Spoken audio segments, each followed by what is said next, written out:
Number 9 is more of like a strategic partnership. It's like in-office massages, find a great massage therapist, teach them what chiropractic care is.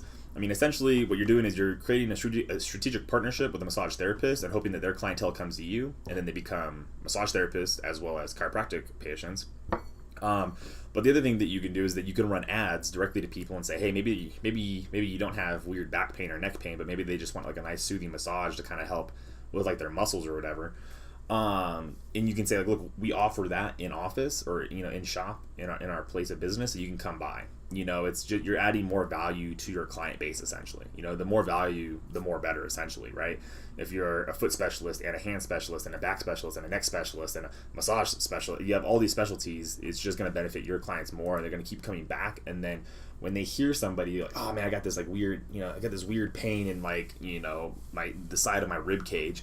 You could be like, oh, hey, my chiropractor has a specialist for that or is a specialist for that. And then they, refer them and stuff like that. So the more things that you can do, the more better.